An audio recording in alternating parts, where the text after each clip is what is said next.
Hello again and welcome to Infinite Transcendence. Today's topic I want to talk about keeping a food journal. Now, similar to why you need to cook, I want to go into detail about keeping yourself a food journal. But this is more in terms of what you eat, your diet in general, making tags and lists, making a notes about what you eat and how it affects your body, what you can handle, what you can't handle. Just keeping a general look on your diet because you'd be surprised what comes through and what you can miss when you're not keeping tabs on it. This past holiday season, late last year, I was bedridden for an entire week.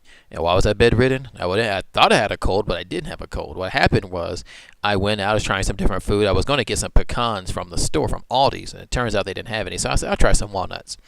I try to test out foods a little bit, see what if I can handle it or not before I commit to buying it. I bought it, ate some of it, I felt fine, didn't have a problem. And then a day eventually, I started have kind of a sore, swollen throat. I thought, I don't know, maybe it's the walnuts. And then I had later that day, I had a stoppy nose, runny nose kind of feels like maybe I just came down with a cold. But it made no sense. I mean, the winter here was warm. It was like 70 degrees. I wear suits all the time. I don't dress foolishly. I have a hat on. I have gloves. I have insulated everything. I don't dress foolishly for the cold weather. So eventually I was bedridden, not feeling well, sneezing, swollen nostrils. But I tried some antihistamines. I noticed it made me feel better a lot quicker. And eventually I did feel better. But what happened was, foolishly, I went back. I was like, I had a little bit of walnuts left. I said, maybe it was just a cold. So I ate the rest of the walnuts. And then, bam, I was bedridden for another couple of days. So I learned a hard lesson. I mean, there's no way you can know these things without trying these foods out. I learned a hard lesson about eating nuts.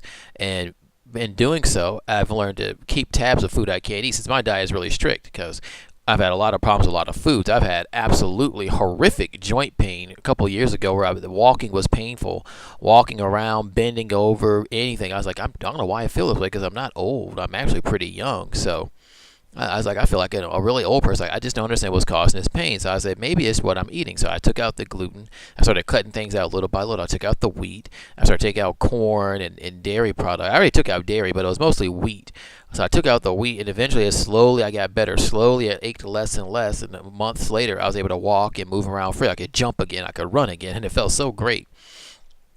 Same thing with corn. Eventually, I had joint pain in my thumb, so I had to take out the corn flour, all kinds of corn. And I saw that as I did that, I had less and less pain. So a lot of problems people are having, things you're used to, you just take for granted, headaches, skin breakouts, pain in your body, you think it's just something that just happens to you. Don't assume that. A lot of times it can be what you're eating. Same thing what years ago, like when I was younger, I had acne, like most people did, and eventually in 2008 or so, a friend of mine was like, hey, are you still drinking milk? Because I see your skin's breaking out. So I started drinking milk, and sure enough, my skin clear. I had leftover skin scars around my cheeks and stuff, and they went away because I just took out the milk. And slowly and surely, my skin felt better. Less stomach aches, I had less gas. I'm lactose intolerant, so it upset my stomach. I think most people become lactose intolerant as they get older.